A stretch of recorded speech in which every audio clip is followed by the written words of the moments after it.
Halo, sahabat Ikas Plus, figur Ikas Plus kembali lagi menyapa kita semua dan tentunya dengan cerita-cerita yang menarik.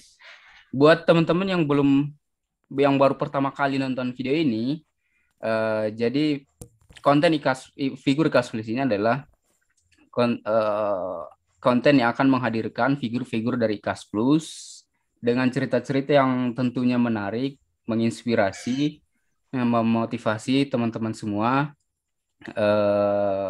Mereka nanti akan bercerita tentang perjalanan hidup mereka. Nah, dari situ kita bisa belajar tentang hal baru. Oke, dan jangan lupa buat yang belum subscribe, jangan lupa di subscribe dan aktifkan lonceng notifikasinya. Jadi kalian bisa dapat notifikasi eh, kalau kita upload video baru. Oke, langsung aja. Figur kali ini adalah eh, teman saya dari angkatan ke-6 dan dia sekarang sudah bekerja di salah satu perusahaan ternama dengan posisi yang udah cukup strategis lah dibilang. Nah, dan sekarang dia menyempatkan waktu di sela-sela kesibukannya yang sangat padat. Dia menyempatkan waktu untuk membagikan kisahnya kepada kita semua. Oke, nggak usah berlama-lama, langsung aja saya perkenalkan, namanya adalah Dana Aulia Rahman. Atau mungkin biar lebih afdol, langsung perkenalan sendiri aja Dan. Coba perkenalan singkat dulu sebagai Oke, sebagai pemanasan. oke, Sir. Terima kasih ya untuk dipersilakan. Nama saya Dana Aulia Rahman, angkatan ke-6, SMA Negeri 20 Panyabungan. Mhm. Kalau untuk nama udah viral lah mungkin kan. Tapi kalau belum viral ya saya perkenalkan lagi. Panggilannya Dana. Ya, Mhm. orang paling menyedihkan lah di SMA Plus. Ya, Sir tahu sendiri. Yang tak punya cita-cita sebenarnya. Cuman Asal hanya asal rezeki dan Tuhan. Asal dari Gunung Tua Panyabungan. Itu aja sih kalau untuk background Oke. nanti biar tanya jawab lah nanti ya. Oke, jadi itu dia Dana Aulia Rahman, eh, asal dari Gunung Tua. Dulu Gunung Tua ya, sekarang kan keluarga juga udah nggak di Gunung Tua lagi kan, semua udah dibawa. Udah balik Gunung Tua lagi sih. Oh, udah balik. Oh, berarti masih orang Gunung Tua. Status udah nikah. Status uh, nikah 2017. Doakan biar cepat punya Nasution Junior lah. Amin, amin, amin. Semoga secepatnya. Dan sekarang domisili di. Domisili sekarang di Bangka Barat, Kabupaten Bangka Barat, Kepulauan Bangka Belitung sekarang. Udah 4 tahun sini. Oke. Oke, langsung aja Dan. Kalau misalnya ditanya Dana itu seperti apa dulu waktu di SMA, waktu zaman SMA, biar biar para penonton, biar teman sahabat Ikas Plus tahu. Jadi Ih. kalau diserahkan lagi untuk saya jelaskan ya. Hmm. Sebelum kita ke SMA Plus, saya termasuk orang yang apa ya? Orang tua laki-laki itu memang nggak ada kerja. Ya. Hmm. Orang tua perempuan kerja, dan saya di situ sebenarnya udah mulai getar-getir lah. Kayaknya aku nggak punya masa depan ini. Cuman lah ya, kalau misalkan tiba-tiba nanti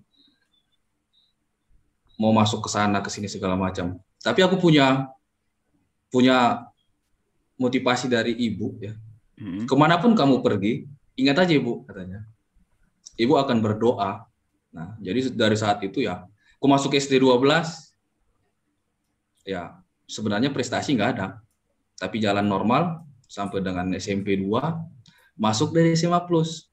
Nah, SMA Plus sebenarnya gimana ya? Cita-cita memang pengen ke SMA Plus. cuman modalnya nggak ada. Maksudnya modal apa ini? Modal Dari finansial?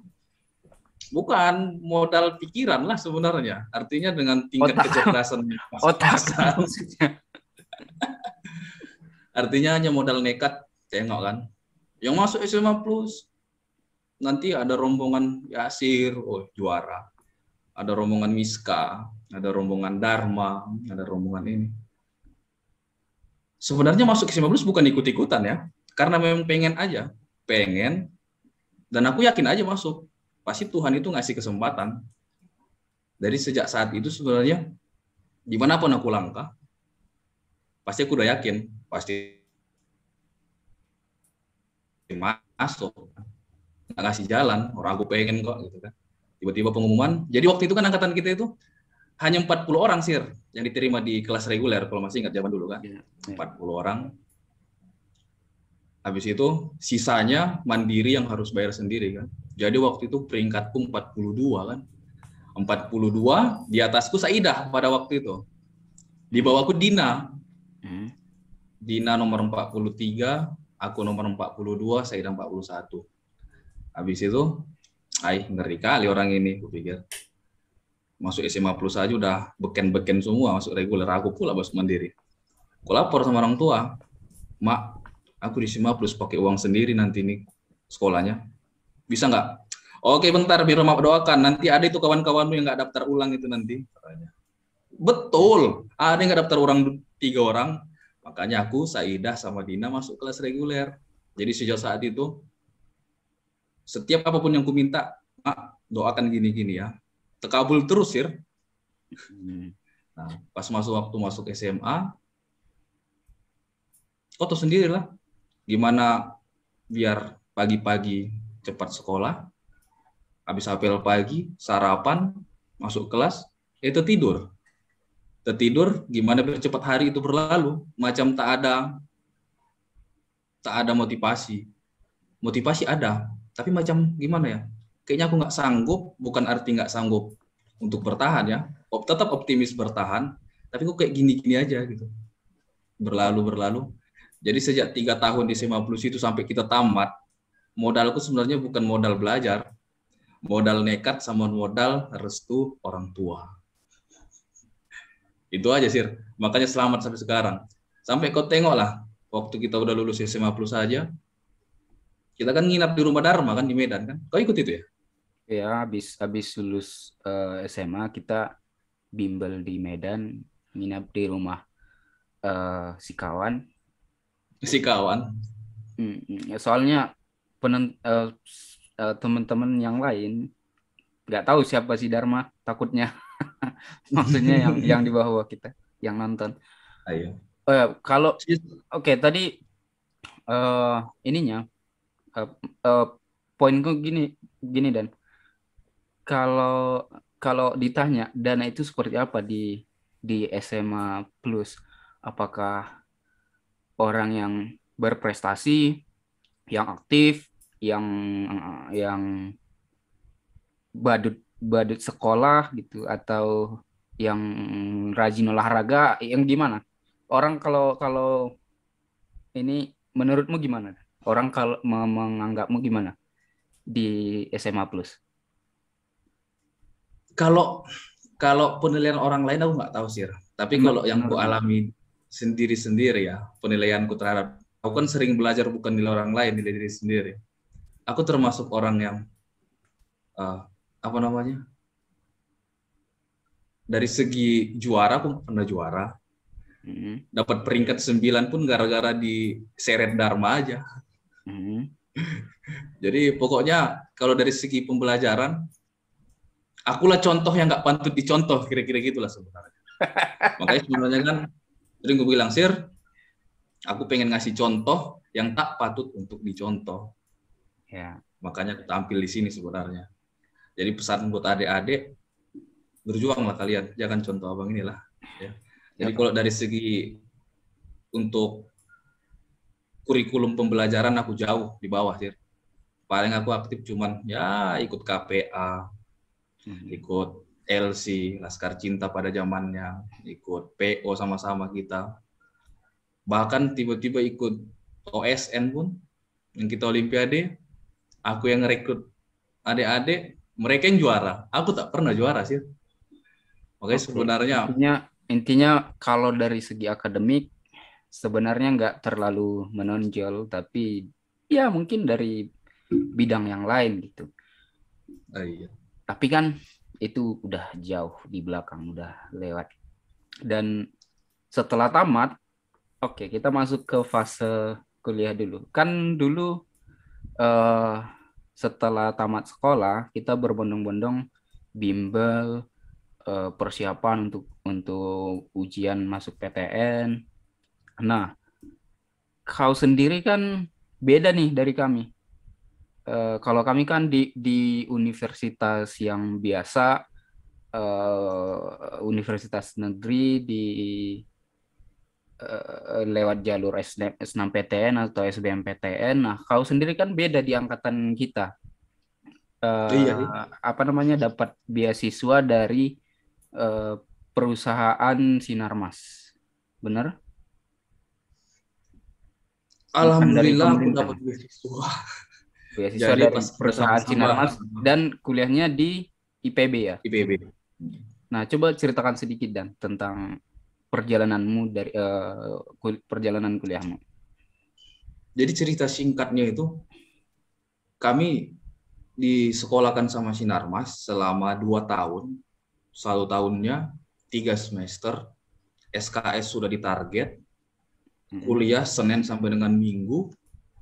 Artinya hari libur sebenarnya tanggal merah udah nggak ada. Kalaupun ada, itu pun dimasukkan ke jadwal yang gimana biar dipadatkan. Ya. Jadi gimana biar 2 tahun pas, semua satu angkatan udah kerja semua, kira-kira gitu sebenarnya sih. Kalau untuk mata pelajaran kuliah sama, ya. Yang bedakan hanya udah dipaket dan paketnya harus lulus. Makanya tiba-tiba masuk kuliah 2013, kita keluar wisuda di 2015. Makanya masa penganggurannya 0 bulan pada zaman itu kan. Itu aja sih yang bisa dibanggakan, tapi setelah kerja nggak ada lagi yang bisa dibanggakan sih. Tapi kan kuliahnya di cover semua kan? Biaya kuliahnya, biayanya. Atau dan dapat uang saku juga? Ya, jadi kuliahnya itu nggak ada dipungut biaya lagi karena memang udah dijatah ya, udah dikasihkan sampai dengan lulus ya. Udah dibayari full 100% sama perusahaan, dan per bulan juga kita dikasih untuk uang saku, untuk biaya kosan, makan, dan lain-lain lah. Ya. Ya, itu sebenarnya kan menarik juga gitu. Terus memang mereka udah ada kerjasamanya dengan IPB dari kapan gitu? Apakah masih ada sampai sekarang? Untuk sekarang udah nggak ada lagi. Jadi dia itu ada tender namanya sih. Jadi misalkan tendernya ke IPB, habis itu tender nanti ke Instiper Jogja kalau kau tahu ya. Yeah. Nanti kalau nggak Instiper Jogja, paling nanti ke ITSB yang di Bandung. Jadi udah paket, udah ada nego. Nanti misalkan contoh kebutuhannya untuk asisten kebun, mana nih kampus-kampus yang bisa ngeluarin lulusan yang memang paham di sawit. Tiba-tiba kalau misalkan nanti butuh yang di pabrik kelapa sawit, oke, mana nih kampus yang bisa ngasih keluaran terbaik dari pabriknya, misalkan gitu. Jadi udah di tender masing-masing, misalkan kebutuhannya apa, ya di sekolahin di situ gitu. Berarti tergantung ininya ya, jurusan yang dibutuhkan apa. Tapi sampai sekarang programnya ini masih ada gitu di jurusan lain misalnya. Kalau sewaktu-waktu dibutuhkan di bidang lain, misalnya di bidang kelistrikan atau di bidang lain lah pokoknya, ini masih ada. Masih ada sekarang di ITSB sama di Instiper Jogja. Oh, oke. Itu kalau biasanya di itu kemarin tesnya apa aja? Apa aja deh tes masuknya? Tes kemarin sama. Kalau untuk tesnya yang pertama tes berkas, ya. Habis berkas kemudian tes tertulis yang matematika, bahasa Inggris, bahasa Indonesia. Habis itu tes psikotes, kemudian tes kesehatan, tinggi badan. Habis tinggi badan proporsional segala macam, bebas dari buta huruf sama kacamata. Udah, tinggal terima berkas dikasih tiket berangkat ke Bogor, kuliah deh 2 tahun, udah gitu aja. Setelah kuliah ada nggak eh, eh, peluang untuk melanjutkan studi lagi untuk mereka mereka bisa nggak mereka menyekolahkan kalau kita pengen sekolah lagi lanjut mau nggak mereka menyekolahkan kita lagi kalau di program Dari sinar masnya. ya. Kalau dari sinar masnya, kalau untuk yang jadi Oh, kan di sorry, kebun itu sebelum ke banyak sana itu D3, D4 atau gimana gelarnya? angkatan kami D3. Jadi Nah, 2 tahun terakhir. misalnya kalau pengen dari situ ke S1, itu mereka mau nggak membiayai? Sebenarnya kalau untuk dikatakan mau sih nggak ada peluang lagi sih. Tapi kalau kita pengen bisa aja, tapi cuman waktunya nggak sempat lagi. Jadi begitu udah lulus, sudah dicekoki kerja aja lah. Oh, iya. Gitu dia. Terus dulu apakah cuman di sini yang diterima atau diterima juga di kampus lain dengan jalur lain? Dan kalau ada, kenapa milih ini? Apa yang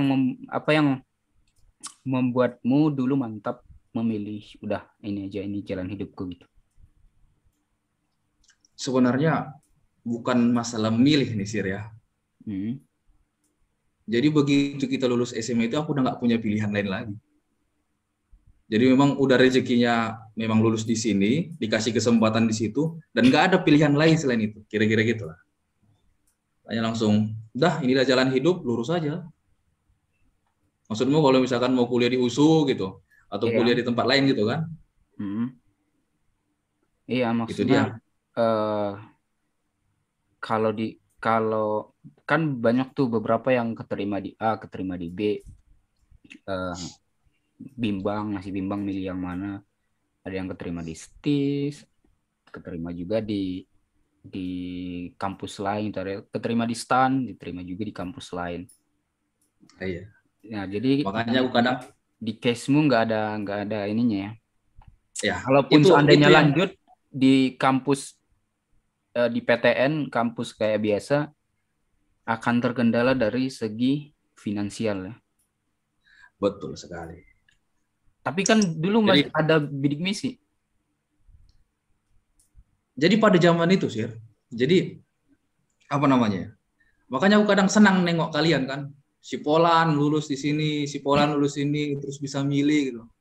Nah pada zaman itu kan sebenarnya aku juga lulus di USU kehutanan kan, pada zaman itu. Nah, tapi pada saat mau daftar ulang itu kan hari keberangkatanku ke Bogor. Oh, ya, ya. Ya, makanya nggak mungkin lagi untuk daftar ulang di USU. Ya, ya. Oke, berarti memang udah ya memang nggak ada pilihan juga ya. Oke. Terus kalau ini ada sahabat Ikas Plus yang nonton video ini sampai sini, kalau mau ikut, maksudnya yang masih SMA, kalau mau daftar program ini, itu lihat informasinya di mana? Nanti dilengoknya itu tiap tahun ada di www.semattbk.com. Nanti di sana ada nanti untuk Sinar Mas Academy. Di Sinar Mas Academy dibuka tiap tahun sih untuk jalur internal dari kebun. Oh, Masuk di sekolah kan. berarti lihat tinggal buka website ini ya. Sinarmas Academy aja. Di Google aja pasti ketemu. Atau nanti ditambahkan aja di link. Oh aja kan. Oke, setelah selesai masa perkuliahan, masuk ke dunia kerja, apa yang apa tantangan ininya? Apa yang pasti kan jauh berubah tuh dari kehidupan kuliah ke masa kerja. Pasti hidup rasanya jauh berubah gitu. Pasti jomplang itu perubahannya. Nah, coba ceritain sedikit dan tentang pengalaman kerja selama di Sinar, Mas. Oh, yang pertama aku bersyukur kemarin kita ditempah di SMA Plus ya. Yang notabene ya kita harus bangun pagi. Kehidupan semua dimulai dengan disiplin tepat waktu. Jadi serasa nggak kaget pas nyampe di kebun. Jadi kan kami rata-rata jam 4 itu memang wajib bangun jam 4. Jam 4 itu udah siap-siap kerja. Jam Karena jam 4 5 itu apel pagi. Iya jam 4. 4 pagi. sampai sekarang itu. Sampai sekarang. Oke. Dari jam 4 itu kan kita kalau zaman dulu di asrama ya udah biasa. Apalagi kita yang sering-sering sholat tahajud yang mendekati sholat subuh pada zamannya kan Sir. Ya, Sebenarnya nggak ada kaget lagi sih sudah di dunia kerja. Ya. Kalau untuk disiplin bangun dari jam 4 bentar. buat Dulu rencana dulu apa sih? dulu bangun tahajud, mendekati sholat subuh, sholat tahajud, Ya. tapi sholat subuhnya lewat. Nah, kita itu dulu kan rajin sholat subuh, Sir. Masa nggak ingat, Sir? Oke, lanjut. Rajin sholat subuh, rajin sholat duha, ya kan? Nah. Apalagi masa-masa sebelum ujian, kan? Biar Tuhan makin dekat sama kita. Ya.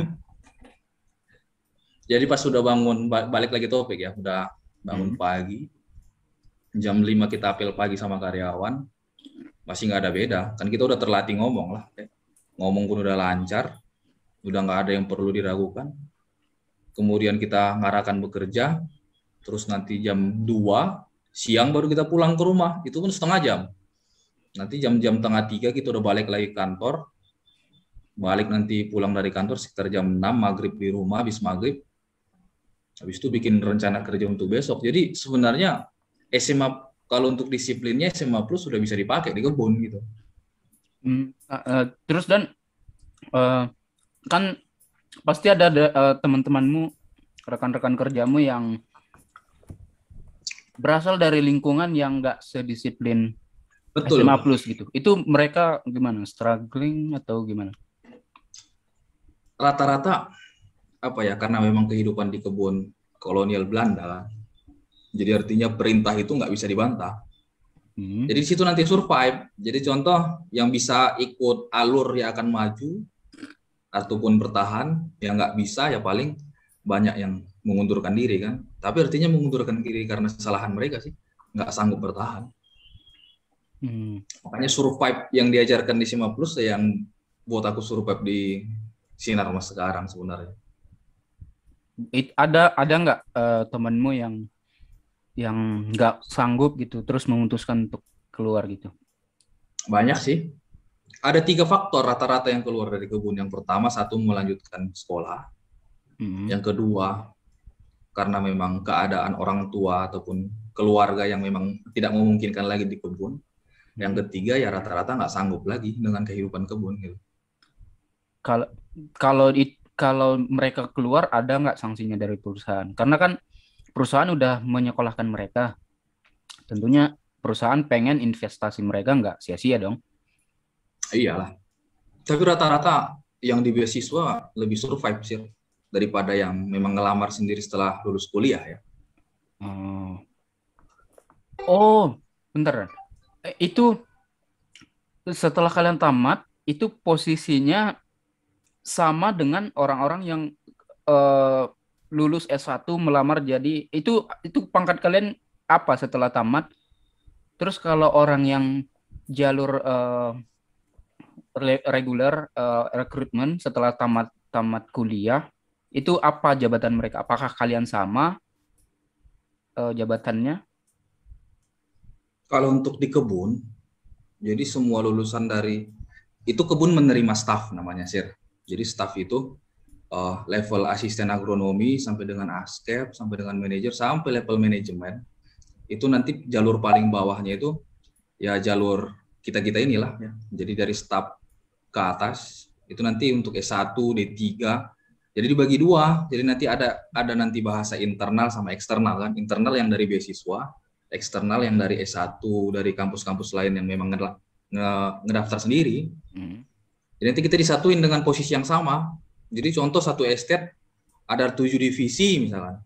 Nanti kadang kita ketemu sama kakak kelas kita, ketemu sama adik kelas, habis itu ketemu sama kampus lain dan posisinya sama-sama asisten agronomi namanya, asisten kebun lah.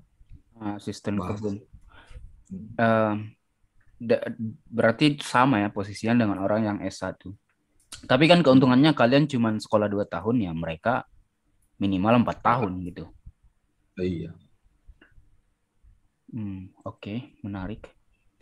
Oke, sekarang udah berapa tahun kerja di sana, Dan? Per hari ini udah 5 tahun 8 bulan sih. Bulan 11 besok 6 tahun. Oh, udah mau anniversary ke-6. Itu Iya. ada jenjang karirnya nggak ininya? Kenaikan jabatannya atau Ada. kenaikan gaji itu Jadi nanti gimana? level paling bawah sih untuk stafnya asisten agronomi kita ini. Nanti habis dari kami, baru nanti ada askep. Habis dari askep baru manajer. Askep itu apa? Asisten kepala. Jadi contoh nih, satu kebun 5.000 hektar, gitu kan? Jadi satu kebun 5.000 hektar, per divisi contoh 1.000 hektar. Inilah kami nih yang 1.000 hektar ini. Ya kan? Jadi kami 1.000 hektar, nanti untuk yang askepnya dia megang 3 asisten. Ada satu rayon lah, satu rayon 3 divisi dia megang 3.000. Tapi kalau manajer nanti megang satu kebun yang 5.000 tadi itu. Oke. Terus askep tadi selanjutnya? Manajer, habis manajer baru ada nanti namanya regional control, RC, CEO sampai dengan top manajemen lah. Berarti nanti kau bisa sampai di top manajemen. Kalau panjang umur sih, dan kalau prestasinya bagus ya. Kenaikan jabatannya itu sekali berapa tahun? Baru normalnya dibilang. Kalau itu tergantung apa ya, prestasi sebenarnya sih ya. Jadi banyak contoh, ada yang umur 35 udah jadi manajer, ada yang mau pensiun mau jadi baru jadi manajer. Nggak ada patokan per tahun, dia ada targetnya, target produksi berapa, target prestasi pekerjaan berapa. Jadi udah ada subjektif yang memang ada poin-poin tertentu. Maksudnya prestasi itu selama bekerja di sana kinerjanya atau ya, jadi nanti setiap tahun nanti ada penilaian pekerjaan lah. evaluasi Contoh lagi? produksi, pencapaian produksi kamu berapa, sekian persen. Kalau misalkan dapat produksi 100% lah misalkan. Kemudian biaya yang kamu habiskan selama setahun berapa, contoh dikasih duit 1.000 perak, jadi kamu ngabisin duitnya cuma 900, nanti ada keuntungan perusahaan 100 rupiah, nanti itu yang ini beneran kamu pakai untuk pekerjaan atau karena kondisi lapangannya masih bersih misalkan. Nah, kalau misalkan kondisi lapangan bersih nanti kita jelasin. Kemudian nanti untuk kita ada namanya sertifikasi RSPO, ISPO segala macam, dan semuanya lancar, nanti dapat nilai sekian, nanti diakumulatif selama setahun, 2 tahun, 3 tahun. Kalau misalkan tiba-tiba ada rezeki ya mungkin naik, kalau belum rezeki ya dijalani aja sih. Oke. Ya berarti tergantung orangnya juga ya. Kalau memang orangnya ambisius, bisa juga cepat naik ya. Dan rata-rata yang ambisius nggak kepake di kebun sih. Oh, kenapa gitu? Jadi kita udah masuk ke topik lah ya. Kita udah berapa menit ini? Setengah jam mungkin. Udah lanjut aja. Gak apa-apa. Jadi ini pesan untuk semuanya ya sebenarnya. Untuk semua orang yang terutama di dunia di korporat ya. Iya, jadi sebenarnya bukan untuk semua. Jadi untuk adik-adik yang mungkin masih bercita-cita, oh aku nanti udah lulus SMA mau kuliah di sini ya. Nanti setelah lulus aku mau kerja ini. Ini pesan untuk kalian semua. Jangan pernah ambisius terhadap apapun. Seimbangkan diri kita dengan sekitar aja. Ya. Artinya kita bisa supel dengan orang sekitar dan target kerja kita udah terpenuhi dan nggak perlu cari muka, sebenarnya kita udah aman aja. Artinya tetap datang rezeki sih. Karena semakin ambisius, contoh nih, Kami satu kebun misalkan ada 12 orang. Kalau ada yang ambisius, kita nggak bisa kerja sendiri sih. Kalau udah main sendiri-sendiri, pasti ada titik di mana dia akan jatuh. Makanya kami itu nggak pernah, aku pengen unggul lah, aku pengen si Polan ini main sikut-sikutan. Makanya kok di kebun itu serasa apa ya, nyamannya itu sih, tim ya. Begitu tiba-tiba udah dapat target kerja, kita selesaikan bareng-bareng. Nggak ada cerita yang, oh harus aku nih yang paling dulu, harus kamu nih paling dulu. Jadi begitu udah kerja, ya jangan, begitu udah di dunia kerja nggak ada cerita ambisius. Tapi itu di kebun ya, nggak tahu di perusahaan lain ya. Di lapangan setidaknya. Iya. Kerja lapangan. Tapi kalau misalkan yang ini cerita lapangan ya, lapangan nggak bisa kerja sendiri. Tetap harus bareng-bareng dan dapat hasilnya pun sebenarnya bareng-bareng. Dan satu yang paling penting di dunia kerja, bos kita itu nggak pernah selip mata menilai kita. Jadi sepintar apapun kita menjilat pimpinan kita, dia tahu dia anak buahnya lagi menjilat atau enggak. Itu kadang-kadang orang yang, oh aku harus gini nih, senangkan dulu hati bos. Nggak perlu. Karena bos itu sudah pernah menjalani pekerjaan kita, dan dia tahu kapan kita menjilat, kapan kita tidak menjilat. Kalaupun sekiranya pekerjaan dia lancar-lancar aja, untuk orang-orang yang sering untuk ambisius, ya mungkin itu cuma rezeki sesaat lah.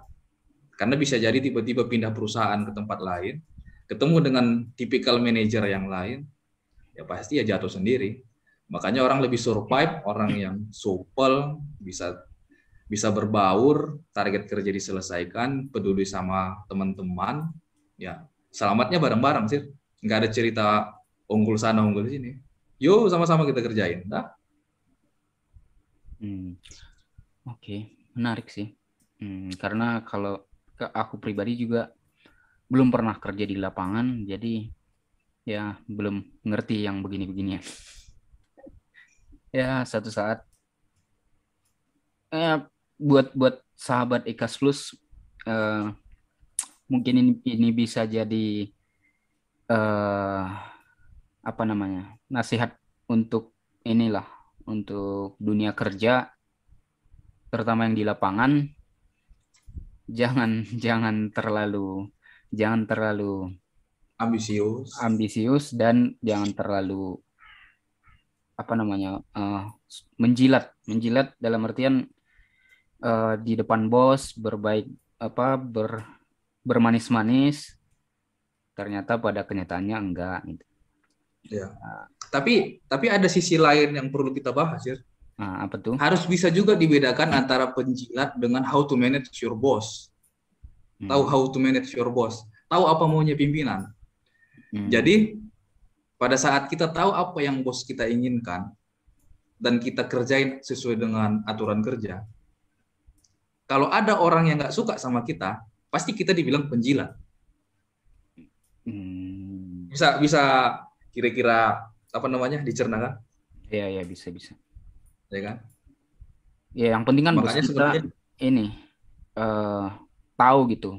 Kita itu sebenarnya memang ya lagi berusaha memberikan yang terbaik buat dia gitu. Iya. Dia tahu kan. Itu dia. Jadi ada dua sisi yang harus kita bedakan juga, antara kita bisa mengerjakan apa yang bos kita mau, sama ada yang pura-pura punya prestasi atau punya kinerja yang hanya di depan bos saja. Jadi kalau misalkan tiba-tiba aku suka lah sama si Dana, misalkan aku suka lah sama si Polan, itu ada dua kemungkinan, apakah dia penjilat atau dia bisa memberikan yang terbaik sama bosnya. Oke.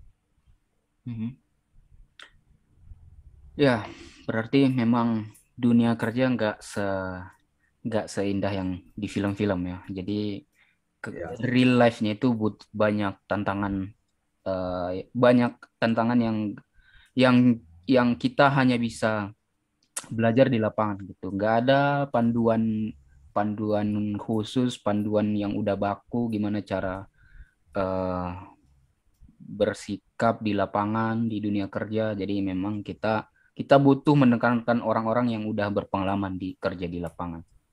Terus dan kalau dulu kan karena kita udah kenal cukup lama ya dari SMP, jadi aku setidaknya kenal lah seorang Dana dari SMP sampai mungkin kuliah ya, sampai kuliah ya. Iyalah. Nah, setelah kuliah kayaknya kayaknya aku udah nggak tahu banyak tentang seorang Dana Aulia Rahman gitu. Jadi karena kehidupannya juga sangat jauh beda kan dari yang SMA, kuliah, kayaknya masih baik budi, masih masih kaku orangnya gitu. Nah, setelah dunia kerja gimana dan apakah masih sama dengan Dana yang dulu?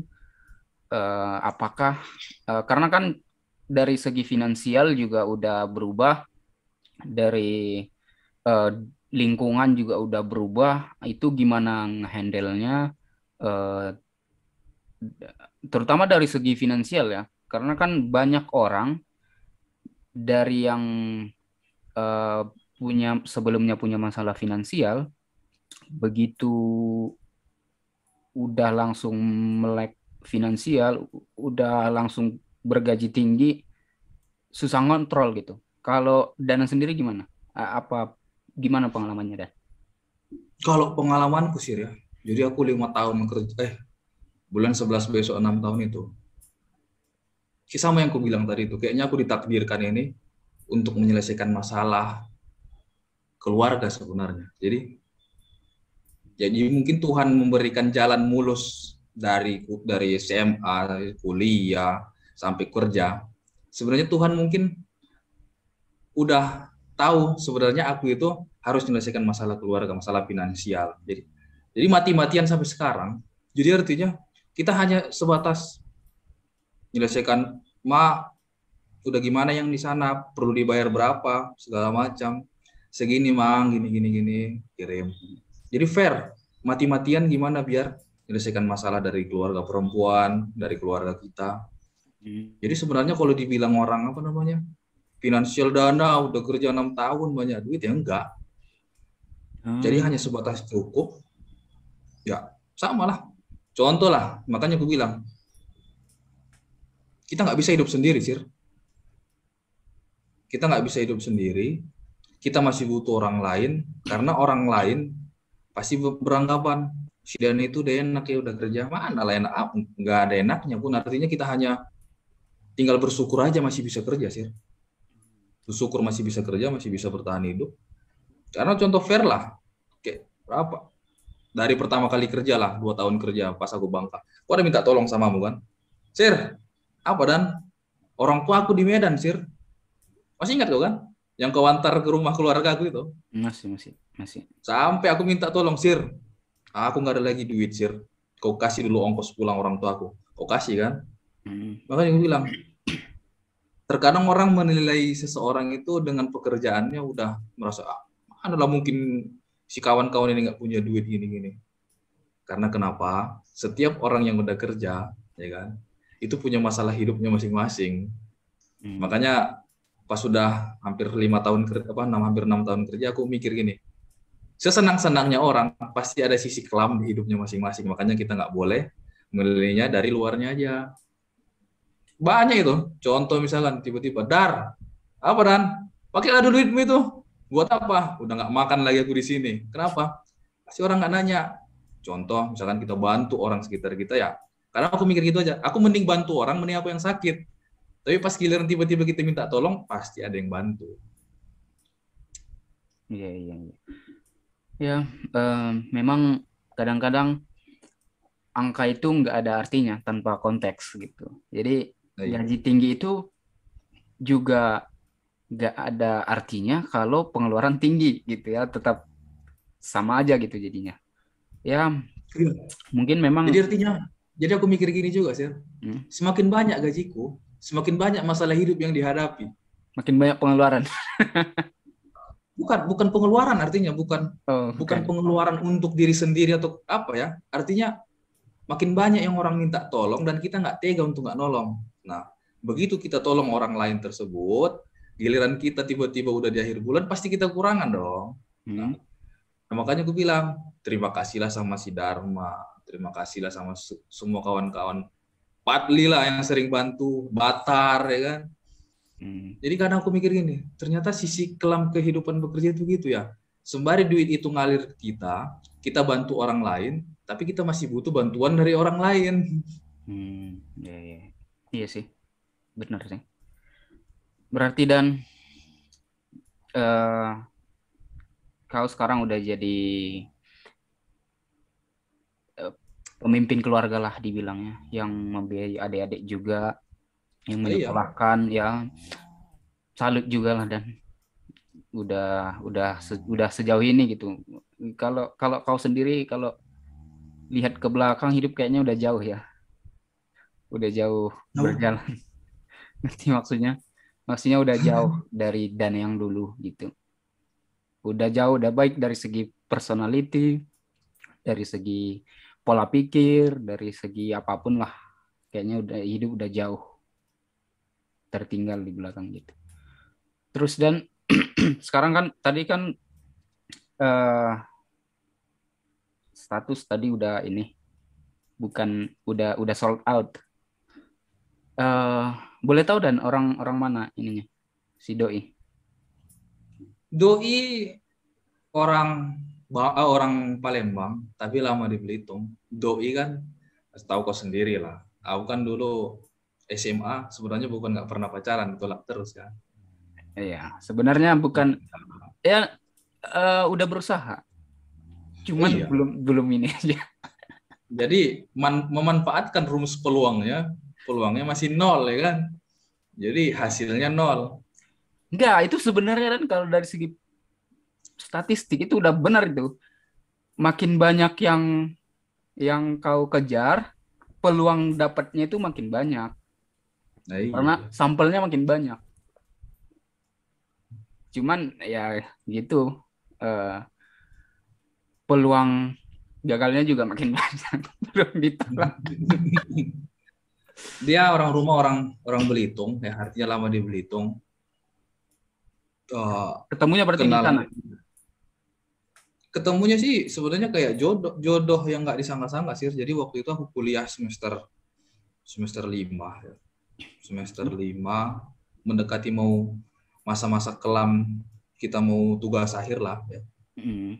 Habis itu kita udah putus sana, putus sini. Jadi kan dulu pacarku banyak sih sebenarnya waktu Oh, waktu kuliah. kuliah ya. Oke. Ya. Nah, habis itu tiba-tiba dari segala macam beban kehidupan, orang tua tuh sakit. Mang, aku pengen nengok kau nikah ya, katanya. Hmm. Wih, gue pikir. Ngeri kali ayah ini, pakai bahasa Mandailing lah. Aku pengen berdiri di pelaminan, pokoknya kau nikah ya. Wih. Nah, pas pula orang rumah ini, dia dia habis apa ya, status nggak ada ya. Nah, tiba-tiba ketemu di sosmed, ketemu nih, itu nggak jauh bedanya sih. Jadi aku kenal sama dia bulan 4, aku tunangan dia bulan 6, aku nikahi dia bulan 11 ya. Cepet juga ya. Karena udah Waktu nggak ada masa tunggu lagi. waktu itu ya memang memang eh, maksudnya kenapa bisa yakin gitu? Oh, dari segi mental gimana? eh, Dulu emang mentalmu udah siap atau memang ya modal nekat aja gitu? Nanti nanti ya pasti ada jalannya gitu? Atau memang udah siap secara mental, udah yakin nih mau membina rumah tangga gitu? Karena permintaan orang tua tadi. Sebenarnya makanya aku bilang sama Sir, modalku dari dulu sampai sekarang itu modal yakin aja ya. Aku yakin aja mau nikah lah situ. Pasti Tuhan itu nggak akan pernah nggak ngasih rezeki. Ada aja jalannya Sir. Kalau kita bisa bantu orang, pasti orang bisa bantu kita. Kalaupun kita bisa bantu orang, pasti Tuhan pun bantu kita. Kira-kira gitu. Iya, iya sih. Tapi kan eh waktu masa transisinya dari zaman kuliah ke zaman kerja kan masih terlalu singkat gitu. Maksudnya eh Tahun kedua aku kerja belum lah. belum belum belum terlalu menikmati masa ini kan, masa lajang gitu.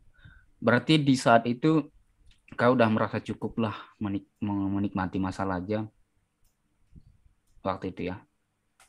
Jadi yang kadang aku mikir gini sih, Atau gini dan atau masih masih ada sesuatu yang pengen dilakukan di masa lajang gitu. Ya kan bisa aja gitu. Atau memang udah saya udah selesai aku, dengan diri sendiri gitu. aku termasuk orang yang apa ya, tidak banyak berharap sih. Aku termasuk orang yang, karena semakin banyak kita berharap, itu tingkat stresnya kan makin tinggi tuh. Hmm. Semakin kita berharap banyak, tingkat stres kita makin tinggi. Aku orang yang nggak mau stres. Jadi makanya begitu aku udah kerja, aku cuma satu fokusnya, gimana bahagiain orang tua aja. Dan perlu kita tahu, nikah itu termasuk bahagiain orang tua loh. Ya mereka pasti senang lah. Dan yang kutakutkan cuma satu, pasti bilang orang tua. Aku cuma takut, Mang, tiba-tiba aku nggak bisa nengok kau nikah. Yeah. Dan itulah nggak bisa untuk ditunda-tunda lagi. Ya lagian juga udah ada pasangannya juga. Ya apalagi ya yang ditunggu. Emang si cewek juga udah yakin ya. Yang penting secepatnya aja sih kalau emang gitu kondisinya. Terus kehidupan pernikahan setelah menikah atau selama melajang gimana dan ininya? Coba share untuk terutama untuk kami-kami ini yang masih masih lajang, yang masih puber. Kalau kalau untuk kehidupan, aku udah 4 tahun ya nikah ya, udah 4 tahun. Kalau untuk tahun pertama, itu resiko pertengkarannya itu dengan masa lalu masing-masing. Contoh mungkin perempuan punya masa lalu dengan laki-laki lain yang teman-temannya sebelumnya, ataupun yang kayak aku ini dengan ataupun kawan-kawan perempuan yang lain yang mungkin masih komunikasi. Tingkat kecemburuannya tinggi. Kadang di situ yang timbulkan keributan tahun pertama. Tahun kedua itu udah mulai tuh ribut masalah, contoh yang kok kita belum eh, dikasih rezeki ya, belum ada eh, omongan ya segala macam ya. Nah kita kan udah mulai sibuk kerja, sedangkan istri di rumah terus. Nah paling pertengkarannya masalah waktu, kita nggak punya waktu sama istri. Nah tahun ketiga itu masalah, oh yang masalah cuti, kita mau pulang kampung kemana? Ya kalau misalkan orang rumah kita satu kampung satu daerah ya mungkin sekali balik kan. Ini kan masalahnya kita dapat di mana, dia tinggal di mana. Nah, tahun keempat itu masalah yang kita hadapi sekarang, masalah finansial tingkat tinggi. Jadi kita udah mulai mikir, kok kita nggak ada nyimpan satupun ya? Kok kita belum punya apa-apa ya segala macam. Jadi tahun keempat lah, tahun inilah kami rasain, ya kok habis-habis gitu aja.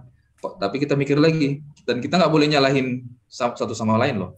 Karena kalau misalkan kita flashback ke belakangnya, kita semua bantu orang, dan nggak mungkin pula bantu orang itu kita ungkit-ungkit lagi ya. Jadi ya udah, masalah hidupnya udah kita tahu, paling nanti kita udah buat kalender lah. Ya, contoh kalender tanggal 1 pengeluaran kita wajib 25.000 aja ya. Tanggal 2 oh yaudah 47.000 ya. Tanggal 5 sampai tanggal gajian, oke kita nyimpan sekian, sekian, sekian. Udah pakai kasir di rumah inilah buat pengeluaran, buat pemasukan. Kalau yang kualami itu nggak tahu sih yang dialami orang lain sih. Hmm. Ada beberapa fase per tahunnya itu pasti ada aja ributnya. Berarti sekarang udah di fase yang bukan lagi meributkan masa lalu, bukan lagi meributkan masalah waktu, sekarang lebih fokus ke ini berarti ya. Dan eh, untuk aset sendiri gitu ya, untuk memikirkan masa depan kalian. Sebenarnya belum ke sana sih Sir, belum ke masa depan sih. Kita gimana biar bertahan hidup dulu lah. Hmm. Sekarang masih eh, ada tanggungan kayak adik masih sekolah. Sekarang fokus ke orang tua sama mertua. Hmm. Oke. Oh, sorry dan orang tua dua-duanya masih hidup kan? Maksudnya masih sehat walafiat kan? Bapak sakit, ibu sehat. Makanya kemarin pulang cuti itu kan sebenarnya takut ada apa-apa aja sih. Karena main balik Iya, iya, iya, kemarin. bulan lalu. Sakit apa dan masih sakit yang kemarin? Gula ya kalau nggak salah. Iya, gula. Oh. Itu eh dirawat di rumah, maksudnya masih Dirawat di rumah. di handle. Ya, mudah-mudahan panjang umur lah dan sehat walafiat, Iya. dan bisa melihat kalian nanti, bisa melihat kalian punya momongan, melihat cucunya, Min, semoga panjang umur. Eh, Terus apa lagi dan ya?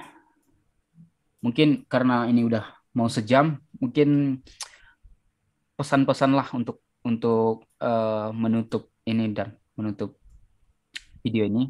Apa pesan-pesan apapun lah, pesan untuk sahabat Ikas Plus, untuk kami, untuk siapapun lah yang nonton video ini. Apa yang pengen disampaikan? oke siap. Udah bisa dimulai sih ya. Ya.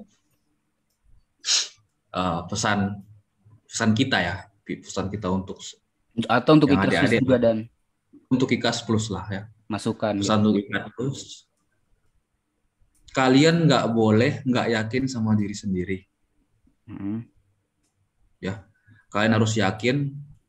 Kalian nggak perlu harus ribet mikirin, Pak, oh aku belum punya prestasi ini. Kalian yakin aja. Kemudian yang kedua, kalian harus rajin-rajin telepon orang tua kalau jauh. Kalau semakin sering kalian telepon orang tua, kalian tanya kabarnya, tanya pokoknya gimana biar bikin orang tua kita ketawa lah minimal, buat yang lucu-lucu lah. Habis jangan lupa sebelum tutup telepon bilang, doain ya, abang nanti mau gini gini gini gini. Yakinlah, jalan kalian sampai kapanpun tetap lancar, walaupun tersendat. Kemudian yang kedua, sering-sering bantu orang walaupun kita harus dibantu orang. Makanya aku kalau misalkan tiba-tiba ada yang minta tolong, langsung dibantu. Karena kenapa? Karena pas aku minta tolong sama kalian semua, kalian bantu aku. Nah, jangan pernah lost komunikasi. Takutnya nanti kalau lost komunikasi, nanti dibilang orang, ini si Dana ini, ataupun ini si Polan ini, pas butuh aja baru komunikasi. Empat pesan ya. Yang pertama, harus yakin. Yang kedua, harus sayang sama orang tua. Yang ketiga, jangan lost komunikasi. Yang keempat, bantulah orang lain. Orang lain pun tetap bantu kalian. Tapi aku pertama mau ngucapin makasih juga ya sama, boleh sebut nama nggak sini? Boleh, sebut aja. Yang pertama buat Yasir, dia pernah bantu orang tua aku ngantarin dari ujung ke ujung ya. Naik motor itu kalian ya?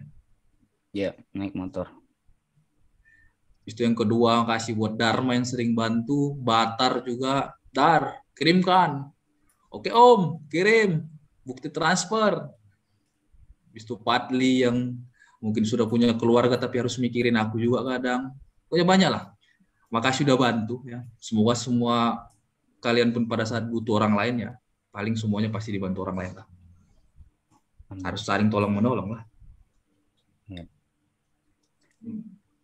Ada lagi dan? Itu aja ya, 4 poin. Oke, mungkin ini dari aku juga terakhir sebagai penutup video ini. Jadi siapapun yang nonton video ini sampai di menit sekarang, terima kasih. Kami sangat mengapresiasi. Artinya kalian tertarik dengan percakapan ini. Dan untuk adik-adik junior yang masih di SMA atau yang masih di awal perkuliahan, yang merasa nggak punya prestasi atau nggak punya, yang bukan orang yang menonjol secara akademik, kalian lihat Dana adalah contohnya orang yang secara finansial dulu juga bermasalah, bukan orang yang mapan selama kuliah, selama sekolah, secara akademik juga bukan orang yang menonjol, tapi dia memang attitude kerjanya, etos kerjanya memang luar biasa. Bisa juga membaca situasi, ya ibaratnya kalaupun orang lain punya kemampuan akademik dan punya finansial, ada yang mereka nggak punya, yaitu insting survive, insting bertahan hidup. Mungkin kita bisa belajar dari Dana. Dia adalah contoh-contoh realnya yang dari yang bukan orang yang berprestasi, bukan orang yang punya finansial, tapi bisa sekarang udah bisa dibilang mapan, ya karena membantu orang, banyak membantu orang. Ya mungkin mungkin belum terlihat semapan orang lain, tapi insya Allah akan selalu ada rezekinya, akan selalu ada yang bantu. Apapun yang kalian butuhkan, pasti akan ada aja orang yang bantu selama kalian membantu orang lain. Kalau kalian memudahkan urusan orang lain, urusan kalian akan dimudahkan. Oke, makasih Dan untuk waktunya, udah menyempatkan mampir di YouTube IKAS Plus. Aku pribadi sangat-sangat berterima kasih karena nggak banyak orang yang mau membagikan cerita tentang hidupnya. Ada yang nggak pede, ada yang nggak ada waktu. Nah, aku juga tahu banyak kesibukanmu, pasti apalagi kerja di lapangan kan, nggak nggak mudah untuk meluangkan waktu. Jadi sangat-sangat aku apresiasi dan terima kasih. Oke, sampai ketemu di video IKAS Plus berikutnya. Bye bye.